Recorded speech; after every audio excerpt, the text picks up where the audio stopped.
নমস্কার, আমি ভাষা সংসদের পক্ষ থেকে বিবেক চট্টোপাধ্যায়। আমার সাথে উপস্থিত আছে ভাষা সংসদের কর্ণধার এবং অনুবাদ পত্রিকার সম্পাদিকা বিতস্তা ঘোষাল। নমস্কার। আজকে যেটা নিয়ে আলোচনা করব সেটা খুব সামান্য ব্যাপার, সেটা হচ্ছে যে অনুবাদ পত্রিকা, ভাষা শ্রদ্ধা প্রকাশনা এবং বিতস্তা ঘোষাল। ব্যাপারটা শুনতে অদ্ভুত লাগছে। হ্যাঁ, আমরা এই আলোচনাটা একটু অন্যরকমভাবে করতে চাইছি এবং সেটা বিতস্তা ঘোষালকে কেন্দ্র করে। সেটা হচ্ছে যে প্রথমে একটু বিতস্তার সাথে আলাপচারিতায় যাব যে প্রকাশক হিসাবে বিতস্তা ঘোষালকে আগে রাখবো না লেখক হিসাবে রাখবো, এটা প্রথম প্রশ্ন আমার তোমার কাছে। আসলে আমার কিন্তু শুরু হচ্ছে গল্প উপন্যাস নেই, মানে কথা আর আমি সাহিত্যিক হিসাবে শুরুটা। কিন্তু যেহেতু আমি অনুবাদ পত্রিকা সম্পাদনা করছি অনেকদিন হয়ে গেল, বা তারও আগে যাতায়াত, 2011 সাল থেকে সক্রিয়ভাবে অংশগ্রহণ এবং ধীরে ধীরে সংসদ গড়ে তোলা, তিনটি সত্তা কোথাও গিয়ে আমি দেখেছি এমনভাবে এক হয়ে গেছে যে আলাদা করে আমি কোনটা, এটা নিজেই মাঝে মাঝে আমি সন্দেহের জায়গায় চলে যাই নিজেকে নিয়ে। তবে ব্যক্তিগতভাবে প্রশ্ন করলে আমি অতি অবশ্যই মনে করি আমি নিজে একজন কথা সাহিত্যিক। অনেকেই বলেন কবি, কিন্তু সেটা নই আমি। আমি একদমই গল্প, উপন্যাস, খুব বড়জন ফিচার, প্রবন্ধ এগুলোতে স্বচ্ছন্দ, এবং তারপরে সম্পাদক, তারপরে প্রকাশক। আচ্ছা, তো তোমার লেখা তুমি প্রকাশক হওয়ার আগেই তো লেখা শুরু করেছিলে? অনেকদিন আগে, 2007 সালে আমার প্রথম বই বেরিয়েছে। তখন আমি দুরান্ত অব্দি দেখতে পাইনি নিজেকে প্রকাশক হিসেবে, এবং সম্পাদনাও যে করবো এই ভাবনাও তখন ছিল না, কারণ তখন আমি কলেজে পড়াতাম। তো তার মাঝখানে যাতায়াত, অনুবাদ পত্রিকার দপ্তরে সম্পাদনা করছেন তখন অনুরাধা মহাপাত্র। ফলে সম্পাদক আমার স্বপ্ন তখন আমার ছিলও না। কিন্তু একটা জিনিস আমি জানতাম, সেটা হচ্ছে যেহেতু অনুবাদ পত্রিকার একটা দীর্ঘ ইতিহাস রয়েছে, এবং সেই অর্থে বলতে গেলে বাংলায় অনুবাদ সাহিত্যের কোনো পত্রিকাই নেই। সেই জন্য একটা স্বপ্ন তখনই দেখলাম, সেটা হচ্ছে বাবা যেহেতু তার পত্রিকাটাকে নিয়ে গেছিলেন, যদি কোনোভাবে সেটাকে ফেরত আনা যায়। তো সেই প্রচেষ্টা থেকেই কিন্তু আমার অনুবাদ পত্রিকাই বলো বা সংসারে বলো যাতায়াত শুরু, এবং ধীরে ধীরে এই কর্মযোগের সঙ্গে জড়িয়ে পড়া। গল্প আমি তার আগে থেকেই লিখি।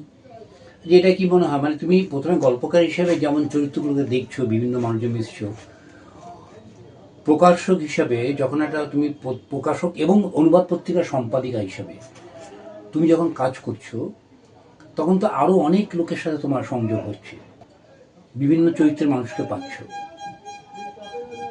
তো সেক্ষেত্রে কি অনেকটা লাভবান হচ্ছে কি পত্রিকা চালাতে গিয়ে, সম্পাদক হিসাবে যখন কাজ করছো? একদিক থেকে লাভবান, তার কারণ হচ্ছে প্রচুর মানুষের সঙ্গে সংযোগ বাবা সূত্রেই হয়েছে, মায়ের সূত্রে হয়েছে, বা আমার জীবন দর্শন যেভাবে আমি ছোট থেকে বড় হয়েছি তার মধ্যেও হয়েছে। কিন্তু যেটা লাভ হয়েছে আমার অনুবাদ পত্রিকায় এসে, সেটা হচ্ছে বিশ্ব সাহিত্য। বিশ্ব সাহিত্যকে আমি সামনে দিয়ে দেখছি। আমি এটুকু উপলব্ধি করতে পেরেছি যে শুধুমাত্র উপমন্যকতা নয়, একটা গোটা পৃথিবী যেন আমার হাতের সামনে রয়েছে, একটা বড় জগৎ, যে জগৎটা আমি জানি না, অনাস্বাদিত একটা জগৎ। সেইটা আমার কোথাও টেনেছিল। যে অনুবাদ পত্রিকার সম্পাদক হিসেবে যদি তুমি বলো আমার কি লাভ, আমি বলবো সেটা। দিন রাত আমি দেখেছি, পুরোনো অনুবাদ পত্রিকা পড়েছি, যেটা হয়তো আমি কৈশোরে বা যৌবনে পড়িনি। যখন আমি পত্রিকার সম্পাদক হিসাবে এলাম বা যখন কাজ করতে শুরু করলাম, সেটা আমাকে অনেকটাই সাহিত্যিক হিসাবেও পরিণত করে তুলেছে। এবং যত পড়া হয় তত তো নিজের লেখার উপরেও একটা সংঘবদ্ধ ব্যাপার আসে, তোমার পরিধিটাও বেড়ে যায়।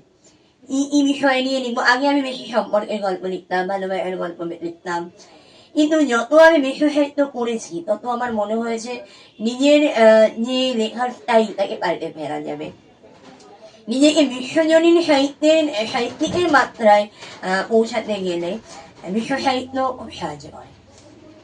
সেই ভাঙা গড়াটা আমি খুব ভালোভাবে এখানে এসে করতে পেরেছি। দেখো খুব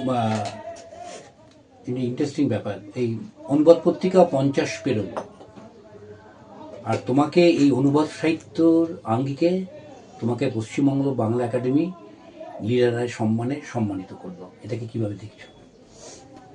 অনুবাদ পত্রিকা 50 পৌঁছেছে, এটা আমার কাছে একটা বিশাল বলতে পারো কি বলবো, একটা স্বপ্ন ছিল যে এটাকে যে করেই হোক 50 বছরে আনতে হবে। বাবা একটা ওই রকম 1975 সালে সারা পৃথিবী ঘুরে ঘুরে লেখকদের সঙ্গে যোগাযোগ করে করে লেখা নিয়ে এসছেন, সেগুলো বেরিয়েছে, তারপর কিছুটা ভাটা, তারপরে আবার আমি সেটাকে নতুন করে শুরু করলাম।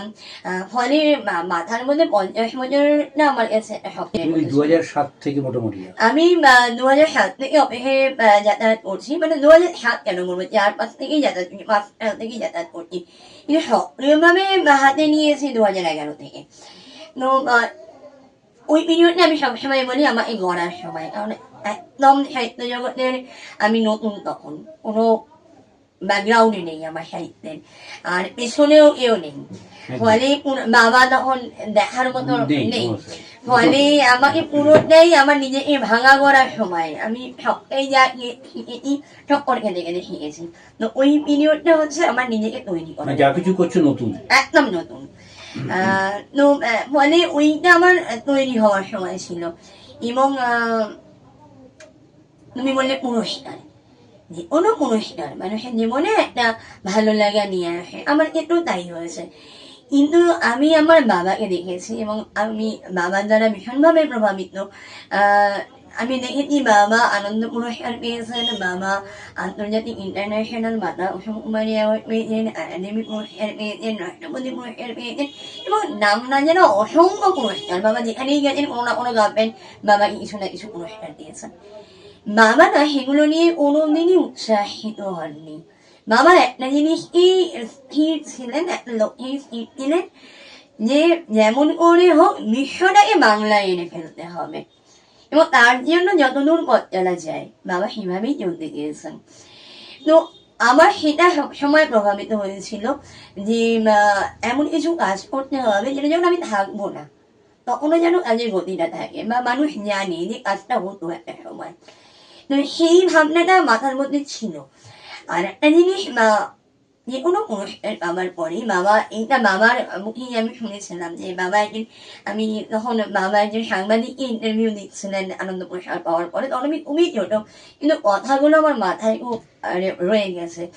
বাবা বলছিলেন আজকে আমি তোমার কাগজে ইন্টারভিউ দিচ্ছি, কিছু মানুষ জানবে আমার কথা, কালকেই আমার পাড়ার যে মানুষটি, যে একদম সাধারণ মানুষ, যেহেতু সাহিত্যের কিছুই বোঝেন না, তিনি কি জানবেন যে এরকম একটা পুরস্কার পেয়েছে, বা আমি যে ইচ্ছা করে দোকানে যাবো, বাজারে যাবো, বা বাসে উঠবো, ট্রেনে উঠবো, প্লেনে যাবো, কে জানবে যে আমি পুরস্কার পেয়েছি।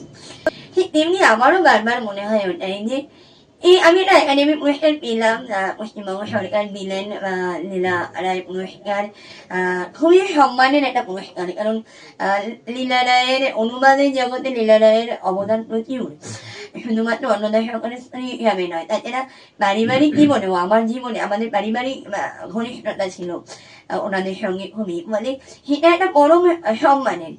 কিন্তু আমার মনে হয় যে তারপরেও কি কেউ আমাকে সেইভাবে কিনছে, কিন্তু আমি জানি বহু মানুষ আমার কাছ থেকে জানেন, মানে যারা আমাকে জানেন না, যারা জানেন না এই পুরস্কারের গল্প, তারা কিন্তু অনেকেই জানেন যে অনুবাদ পত্রিকা বলে একটি পত্রিকা আছে, বাংলা সংবাদ বলে একটি সংস্থা রয়েছে যারা অনুবাদের ওপর ফোকাস, বিকশিত ভূষণ বলে একটি মেয়ে রয়েছে যে লেখেন, এইটুকু পরিচয় জানেন তারা, মানে যারা সাহিত্য নিয়ে নাড়াচাড়া করেন। কিন্তু আমার পাড়ার দৈনন্দিন জীবনে কোনো পরিবর্তন তাতে হয়নি, বা আমার ব্যক্তিগত জীবনেও কোনো পরিবর্তন তাতে হয়নি। বাবা এটাই বলতেন যে যখন তুমি কোনো একটা কিছু পাবে, পুরস্কার বা যাই পাও না কেন, সবসময় মাথায় রাখবে তোমার আশেপাশের কিছু বদলালো কিনা। যদি আশেপাশের কিছু না বদলায় তার মানে তোমার কাজটার কোনো মূল্য নেই। তো আমিও সেটাই বিশেষ করি যে আমার কাজ নিয়ে কটা মানুষ উপকৃত হলেন, যদি উপকৃত হয় তারা আমাকে মনে রাখবেন, যদি উপকৃত না হয় পরের বছর আবার একজন পুরস্কার পাবেন। সেটা নিয়ে সেরকম আলাদা করে উদযাপন করার মতো কিছু নেই। না, আমি এই দপ্তরে যুক্ত হওয়ার পর দেখেছি যে আগে যে ধরনের কাজ হয়েছে, তুমি আসার পর দেখেছি কাজগুলো একটু অন্যরকমভাবে অর্গানাইজ হয়েছে। আমি আগেটা ডিসঅর্গানাইজ বলছি না, কিন্তু এই অন্যভাবে অর্গানাইজড হয়েছে। বিষয়ের উপর জোর দেওয়া হয়েছে, বিষয়ভিত্তিক গুলো সংখ্যাগুলো এসছে। এই ভাবনায় দেখেছি যে পত্রিকাটা আরো বেশি সুন্দর হয়ে উঠছে। মানে এই ভাবনাগুলো কি তুমি আগে থেকেই ভেবে নিচ্ছ যে আমি যখন কাজ নেব তো আমি ঠিক এইভাবে কাজগুলো করব? যেহেতু আমি মানে সেই অর্থে সাহিত্য জগতের সঙ্গে যুক্ত ছিলাম না, ফলে যখন থেকে কাজ শুরু করেছি 2-3টে বিষয়ের উপরে খুব মানে গুরুত্ব দেওয়ার চেষ্টা করেছি। একটা হচ্ছে নতুন প্রজন্মকে তৈরি করা অনুবাদক হিসাবে, দ্বিতীয় হচ্ছে বিজ্ঞাপন এবং বিপণন, তৃতীয় যেটা হচ্ছে বিষয়। কারণ পুরোনো অনুবাদ পত্রিকায় আমি সবসময় দেখেছি মিলিঝুলি, মানে অনেক রকম বিষয় নিয়ে একটা পত্রিকা হতো। যেমন ধরো সাপ্তাহিক বর্তমান একটা পত্রিকা, যাতে সবকিছুই পাওয়া যায়, ঠিক অনুবাদ পত্রিকাও সেরকম ছিল।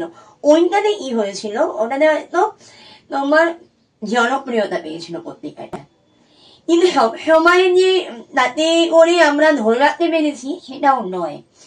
বিশেষ করে আমি যে পর্যায়েটা দায়িত্ব নিয়েছি খুব এলোমেলো, মানে যেমন যেমন লেখা আসছে তেমনি তেমনি ছাপা হচ্ছে, এরকম একটা বিষয় ছিল। তো কিছু তো আমার পরিকল্পনা ছিল, যেমন বইমেলার সময় আমি চেষ্টা করতাম যেটা থিম প্যাভিলিয়ন হচ্ছে সেরকম ভাবে যদি একটা সংখ্যা করা যায়। বিশেষ করে নারীদের যে সংখ্যা, আন্তর্জাতিক নারী বর্ষ আমার সবসময় মাথায় থাকতো যে যখন আমি কোনো মানে মার্চ মাসে বা এপ্রিল মাসে কোনো সংখ্যা করলে আমার প্রকট থাকবে নারীদের ওপরে, এইগুলো আমার মাথায় ছিল।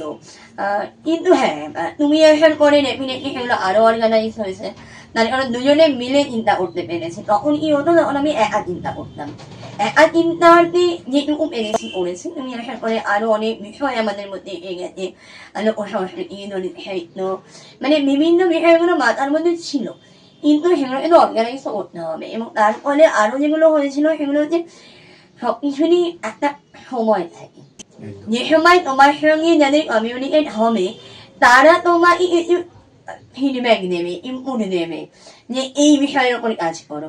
তো আমার সময় যখন এলো তখন আমি দেখলাম সেই লেখাগুলো আমি পাচ্ছি, আমি যে যে বিষয়গুলো ধরছি সেই বিষয়গুলোর উপরে কাজ পেতে আমার অসুবিধা হচ্ছে না।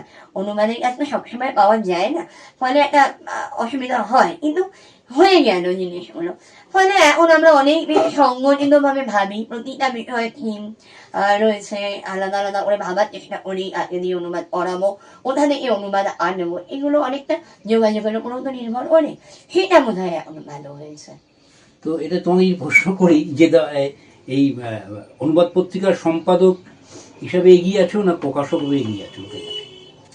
আমি না এরকম তুল্যমূল্য বিচার কোনোদিন করিনি, মানে তোমার অনুভব যে আমার আমার মনে হয় যে অনুবাদ পত্রিকার দপ্তরে না এলে আমার সম্পাদক হওয়াও হতো না, প্রকাশক হওয়াও হতো না, হয়তো লেখকটা হতাম। কারণ লেখাটা আমি যেহেতু আগে থেকে শুরু করেছি এবং একটা স্বপ্ন, সেই ছোটবেলা থেকে বাবা বারবার বলতেন পালবার্গের মতো লেখিকা হবি তুই, ওরা কোথাও একটা ছিল। যে স্বতঃস্ফূর্তভাবে লেখা জগতে এসেছি তা নয়, হয়ে গেছে। এবং আমি খুব আনঅর্গানাইজ ওয়েতেই লেখক আমার প্রচেষ্টায় ছিলাম। তার কারণ হচ্ছে তুমি যদি আমার গ্রাফটা দেখো, মানে লেখার গ্রাফ, আমি বেশিরভাগই বাণিজ্যিক কারণে কাগজে লিখেছি, কিন্তু সে অর্থে কি আমার বই হয়েছে, মানে একটা পিরিয়ডও কি হয়নি। খুব ভালো ভালো প্রকাশকের সঙ্গে কাজ করেছি, সেইভাবে কি পাঠকের কাছে পৌঁছে যেতে পেরেছি, আমার মনে হয় হয়নি। কিন্তু খিদে ছিল একটা ভালো লেখার, সেইটা ঠিক আছে। কিন্তু পত্রিকাটা এবং সংসার শুরু করার পরে যেটা হয়েছে, যে অনেকগুলো কাজ একসাথে ভালোভাবে ভাবার সুযোগ পেয়েছে। একদম একদম